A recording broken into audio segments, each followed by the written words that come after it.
Aujourd'hui, on va parler des Bauer & Wilkins PI7. C'est les écouteurs sans fil les plus chers que j'ai jamais testés. Alors, est-ce que le prix est justifié? Quels sont leurs points forts et leurs points faibles? Comment se positionnent-ils face à la concurrence? Et surtout, est-ce qu'ils sont faits pour toi et tes usages? C'est ce qu'on va voir ensemble.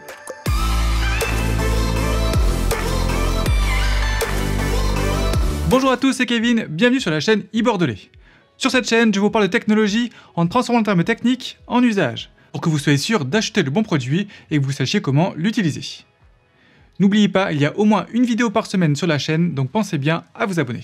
Aujourd'hui donc, on s'intéresse au BW PI7. Je vous ai déjà fait une vidéo découverte à leur sujet. Bon, on a vraiment découvert ce produit ensemble, donc on a fait l'unboxing, on a fait un petit tour du produit pour parler un petit peu des matériaux, la taille des écouteurs et tout ça. On a parlé des codecs, on a fait la mise en route et je vous ai donné mes premières impressions. Et donc suite à cette vidéo, pendant 3 semaines, je l'ai testé à fond, dans différentes conditions, pour vous faire un retour complet. Et donc c'est parti pour mon test complet. Et on va commencer en parlant du confort. Alors donc c'est des écouteurs intra-auriculaires, donc ça peut plaire ou pas plaire. Par contre il faut savoir qu'on n'a pas du tout l'effet bouchon lorsqu'on met dans l'oreille, tout simplement parce qu'on le sent, il y a de l'air qui passe à travers. Avec ce format d'écouteurs, attention quand même aux petites oreilles, même si ils sont quand même plus petits que les Devialet Gemini, on a quand même une bonne partie de l'écouteur qui va venir rentrer dans l'oreille, et donc faire attention, si vous avez trop petites oreilles, ça risque pas passer. Mais bon, il y a quand même plus de marge que les Devialet Gemini. Mais le poids est très bien réparti sur toute l'oreille, donc vraiment pas de soucis de ce côté-là niveau confort. Et donc même en enchaînant les heures d'écoute, pas de problème, les écouteurs sont toujours aussi confortables, et j'ai pas forcément de gêne qui apparaît. Niveau maintien, et ça c'est particulièrement important lorsqu'on fait du sport, vraiment pas de soucis non plus. Je suis parti courir avec, j'ai fait aussi un petit peu de sport à la maison avec, et vraiment j'ai jamais eu l'impression de perdre les écouteurs, donc ça c'est plutôt hyper rassurant. Et pareil, un niveau confort sur toute la durée de mon sport, pas de soucis. Bon après je fais que des sessions de 30-40 minutes max. Allez, si on reparle rapidement de la connexion, parce que c'est important sur ce produit-là. Niveau appairage et stabilité du Bluetooth c'est très bien, malheureusement le produit est pas multipoint, donc je peux le connecter à plusieurs appareils en même temps. Niveau codec, on a droit à du SBC, du AAC, donc comme tout le monde, mais surtout aussi avec du codec aptX dans sa version adaptative. Et ça c'est hyper important parce que sur les appareils qui sont compatibles, on va pouvoir avoir une compression de la musique qui sera bien moindre par rapport au codec SBC ou AAC, et aussi, lorsqu'on veut faire du jeu, on va avoir moins de latence. Et ça c'est hyper important, on en reparlera aussi juste après. Pour ce qui est de l'autonomie, alors là, généralement, j'ai dépassé les 4 heures, mais pas beaucoup plus, donc je dirais en gros 4h30 d'autonomie. Avec la réduction de bruit active activée et avec le codec aptX adaptif. La petite boîte rajoute encore 4 charges complètes, donc on doit être en gros à une vingtaine d'heures au complet, avec écouteurs plus boîtier rechargé à fond. Faut savoir que si on met les écouteurs pendant 15 minutes dans le boîtier, ça va nous donner 2 heures d'écoute. Et le boîtier se recharge soit en USB type C, soit en recharge sans fil, donc avec un chargeur Qi compatible. On va maintenant parler des fonctions. Alors pour commencer, les fonctions de l'écouteur, on va parler des commandes. Il y a vraiment le minimum, je dirais. Si on fait des appuis courts, les commandes seront indifférenciées à gauche ou à droite. Donc un tap sera play pause, 2 taps chanson suivante, 3 taps chanson précédente. Avec l'appui long par contre, ce sera différencié à gauche et à droite. À gauche, j'aurai le contrôle de la réduction de bruit, donc soit activé, soit désactivé. Ça va vraiment gérer que la réduction de bruit, ça va pas passer au mode transparent, c'est dommage. Et à droite, j'aurai l'appel à l'assistant vocal, donc ça va être Siri ou Google Assistant. Et du coup, malheureusement, on n'a pas de contrôle de volume, ça c'est vraiment dommage. Et enfin, le fait de devoir tapoter comme ça, donc sur une surface tactile, moi je suis pas très fan, surtout que là en plus on va vraiment taper dans le même alignement que mon conduit auditif, et du coup c'est vrai que ça fait une petite pression, et surtout le bruit se répercute vraiment dans tout le conduit auditif, et ça je trouve pas ça hyper confortable. Donc généralement, je préférais même éviter d'utiliser les commandes. Niveau application, donc l'application est disponible à la fois sur Android et sur iOS, ça c'est bien. Par contre, chose bizarre sur l'application, même si les écouteurs sont déjà connectés à mon téléphone, je vais devoir ensuite après les reconnecter une fois sur l'application. Donc il faut appuyer ici, hop ça va se connecter et du coup je vais avoir une petite coupure dans mes écouteurs de 1 à 2 secondes de la musique et après c'est bon. Et donc là on va accéder à 4 pages différentes. La première ça va être l'annulation du bruit et le transfert ambiant, donc ça en gros c'est le mode transparence. Après je vais pouvoir passer plus facilement d'un appareil à un autre. C'est dommage que les écouteurs soient pas multipoints, mais du coup je peux quand même passer assez facilement je dirais d'un téléphone à un autre dans mon cas. Ici je vais avoir des bruitages sonores, donc ça va être en gros des trucs de détente. Et enfin ici les derniers paramètres, donc ça va juste être le nom que je veux donner aux écouteurs. Est-ce que je veux que lorsque j'enlève l'écouteur, le son s'arrête et lorsque je le remets, le son reprenne? Faire les mises à jour. Comme vous pouvez le voir, l'application est vraiment assez sommaire. Voilà, il n'y a pas d'égaliseur, c'est dommage, en particulier pour un produit Wi-Fi. Et chose encore plus surprenante, voire pour moi, je pense que c'est totalement inutile, hein, mais je peux me tromper, c'est qu'on peut activer en même temps la réduction de bruit et le mode transparence. Et donc, ça va à la fois m'enlever des bruits, mais m'en remettre... Donc, ouais, non, je sais pas. Dites-moi en commentaire si vous voyez une utilité à ça, mais... Non, j'ai jamais utilisé ça comme ça, généralement, ça a toujours été comme ça, avec le mode automatique activé. La réduction de bruit, vous inquiétez pas, on en reparle en détail juste après. Et enfin, la fonction que j'ai préférée, et en plus je l'ai vue sur aucun autre écouteur sur le marché actuellement, c'est que le boîtier fait aussi office d'émetteur Bluetooth. Donc en gros, je vais pouvoir brancher soit un câble USB-C vers USB-C, soit jack vers USB-C. Et ce qui est bien, c'est que les deux câbles sont fournis dans la boîte. Et je vais le brancher du coup au boîtier des écouteurs. Et automatiquement, les écouteurs vont maintenant se relier au boîtier. Et du coup, le boîtier va pouvoir émettre aux écouteurs à ce qu'il reçoit. Et donc ça, c'est vraiment génial, parce qu'on va pouvoir utiliser les écouteurs avec n'importe quel appareil qui a une sortie casque ou USB-C. Donc par exemple, j'ai pu les utiliser avec mon PC fixe. Voilà, lui qui n'est pas Bluetooth. J'ai d'ailleurs monté la première vidéo que j'ai faite sur ce produit-là avec ces écouteurs, et vraiment c'était nickel. J'ai aussi pu jouer à la Switch avec, et ça c'est vraiment super aussi, parce que du coup on a vraiment un super son. Et j'ai pu en profiter aussi sur mon PC portable ou sur mon Mac. Voilà, le Mac qui est pas compatible de base avec le codec aptX, et bah là du coup c'est le boîtier qui s'en est chargé, et donc mon Mac est devenu compatible. Ou encore une télé ou un écran qui a une prise casque, pareil ça peut aussi marcher. Donc cette fonction-là, vraiment, si vous avez beaucoup d'appareils différents, c'est vraiment super. Et chose sympa aussi, c'est que du coup, j'ai plus besoin de appairer ou de zapper ou quoi que ce soit. Et donc j'ai juste du coup à brancher le boîtier à différents appareils, et automatiquement les écouteurs passent dessus. Allez, on va maintenant parler de la réduction de bruit. Et là malheureusement, c'est beaucoup moins bien. Je vais pas vous le cacher plus longtemps, pour un produit à 400 €, je m'attendais à beaucoup mieux. Donc clairement je suis déçu. C'est assez mitigé sur tout ce qui est bruit de rue, le bruit des transports. Ça fait le boulot, mais bon, c'est nettement en dessous de ce que fait la concurrence. Sur tout ce qui est bruit un peu plus aigu, les voix humaines, tout ça, pareil, c'est en dessous aussi de ce que font les autres. Et clairement, on n'est pas au niveau de ce que fait Devialet, Apple, Sony ou Bose. Après, on va tempérer quand même, parce que dès qu'il y a de la musique, vu que la musique est bien, on en parlera juste après, les bruits un petit peu autour s'effacent. Mais bon, voilà. Si la réduction de bruit c'est important pour vous, partez plutôt sur notre produit. Pour ce qui est du mode transparence, là aussi, c'est beaucoup moins bien que ce que fait la concurrence. Il faut vraiment le mettre à fond pour entendre quelque chose, mais là, du coup, à fond, on va vraiment avoir tous les bruits qui vont être vraiment amplifiés. Donc si jamais vous avez une clim ou je sais pas, ou un frigo qui fait un petit peu de bruit dans la pièce, bah là, vous allez entendre que ça. Donc ouais, mode transparence, il vaut mieux le désactiver. Et c'est maintenant le moment de parler du son. Et là, heureusement, c'est pas comme la réduction de bruit, le son est tout simplement exceptionnel. Et vraiment en phase avec son prix. En gros, c'est bien simple, pendant tout mon test, j'ai vraiment essayé de le mettre à défaut, de trouver un endroit où c'est pas terrible, et j'ai pas trouvé. J'ai vraiment rien à reprocher sur ces écouteurs-là, sur l'aspect du son. Ça c'est bluffant pour un produit sans fil, comment le son est assez précis, tout est clair et net, peu importe la fréquence, donc aussi bien du coup les graves que les médiums que les aigus. À la limite, je pourrais leur reprocher de ne pas avoir d'équaliseur, mais sauf que l'équalisation de base, moi, me convient très bien. On a un léger boost des basses et des aigus, mais personnellement, c'est comme ça que moi j'aime bien la musique, donc ça me va très bien.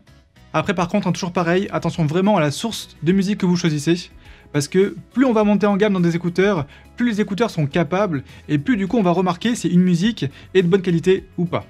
Donc par exemple, si vous écoutez un MP3 tout pourri sur un casque pas terrible, ça va pas forcément vous choquer. Par contre, si vous écoutez un MP3 tout pourri avec ce genre de produit-là, là vous allez très vite vous rendre compte que du coup la musique est pas de bonne qualité.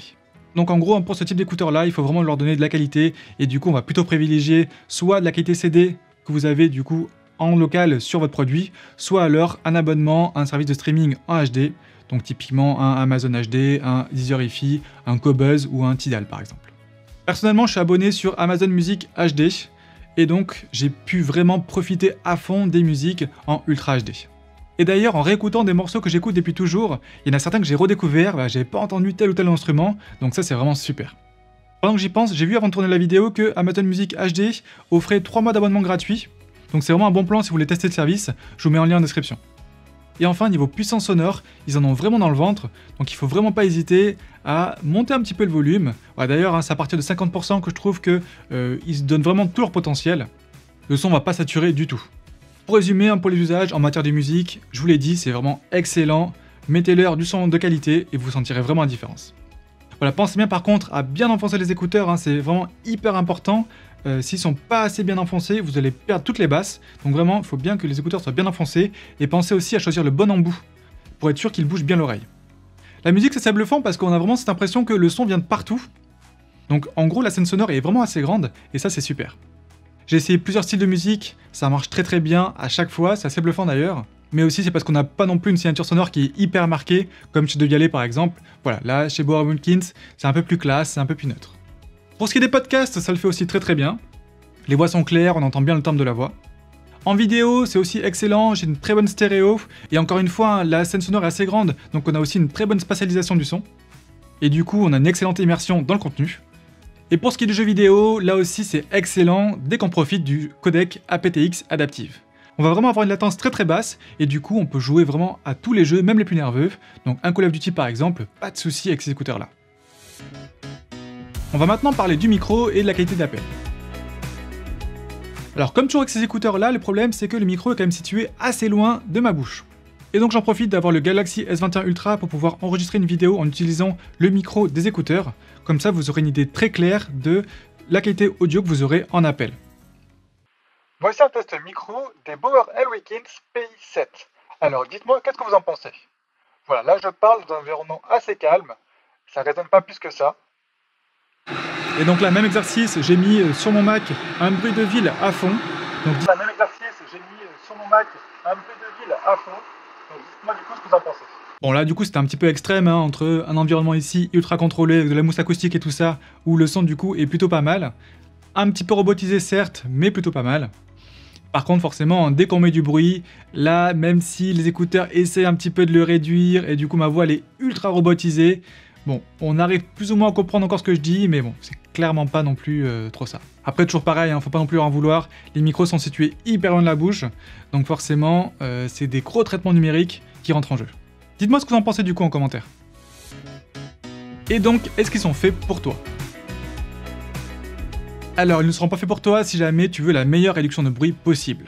Là, clairement, c'est vraiment leur plus gros défaut, et en particulier pour un produit à ce prix-là, c'est un peu mal à passer. En fait, c'est bien simple, hein, des écouteurs que j'ai ici, je crois qu'il n'y a que ceux-là qui sont moins bons parce qu'ils n'ont pas de réduction de bruit active. Sinon, tous les autres sont meilleurs. Ils ne seront pas non plus faits pour toi si jamais tu veux personnaliser à fond ton son. L'application est hyper pauvre et pas d'équaliseur, ça c'est aussi dommage. Et ils ne seront pas non plus faits pour toi si jamais tu veux le meilleur rapport qualité-prix. Clairement c'est les plus chers, donc difficile de parler de bon rapport qualité-prix. Voilà, autour des 200 €, on va avoir des produits qui seront certes un petit peu moins bons, mais qui proposeront quand même d'excellentes performances, comme par exemple les Sony, comme par exemple les Jabra, les LG aussi, qu'on trouve maintenant en dessous des 200 € et qui ont des très bonnes performances. Par contre, ils sont vraiment parfaits pour toi si jamais tu cherches le meilleur son possible sur des écouteurs intra-auriculaires sans fil. Là, clairement, c'est un vrai bonheur pour l'écoute de la musique, des films et tout ça. Ils seront aussi parfaits pour toi si jamais tu veux les utiliser avec un maximum d'appareils. Je vous l'ai dit, ma fonction préférée, c'est la fonction de émetteur Bluetooth. Et ça, associé du coup au câble USB Type C vers jack, on va pouvoir vraiment les brancher à une infinité de produits. Et enfin, ils seront aussi parfaits pour toi si jamais tu veux jouer avec tes écouteurs. Voilà, que ce soit du coup sur une Switch, grâce toujours pareil à l'émetteur Bluetooth, ou alors sur téléphone, grâce au codec aptX Adaptive, on va avoir vraiment une très faible latence, ce qui va nous permettre de jouer confortablement. Allez, rapidement, on va faire un petit point versus la concurrence, donc versus ce que j'ai ici. On va faire assez rapide, n'hésitez pas à me demander en commentaire si vous voulez que j'en fasse une vidéo dédiée. Si on commence avec les Devialet G-Mini, je pense que c'est leur plus gros concurrent à l'heure actuelle.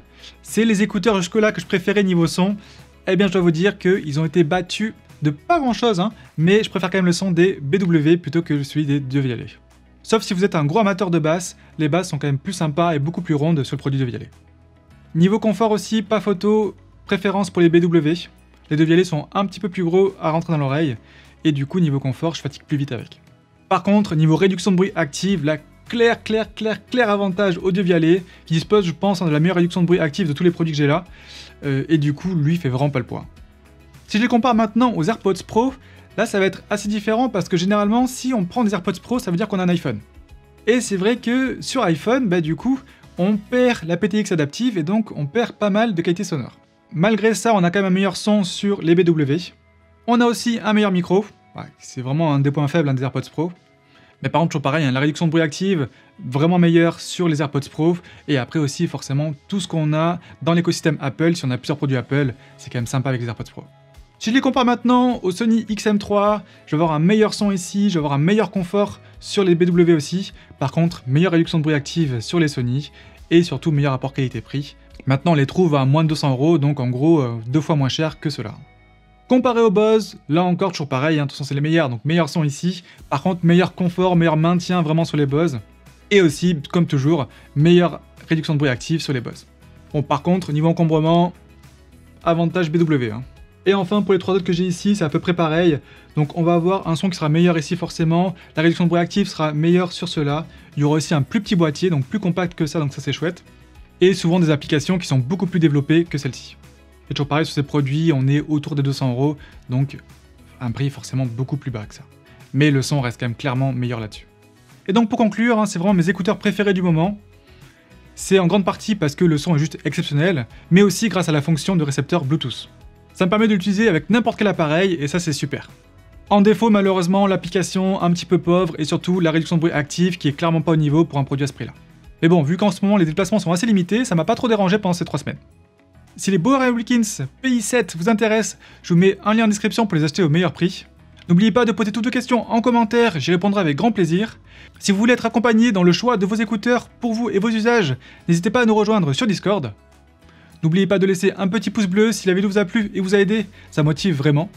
Et nous on se retrouve très vite en live ou en vidéo.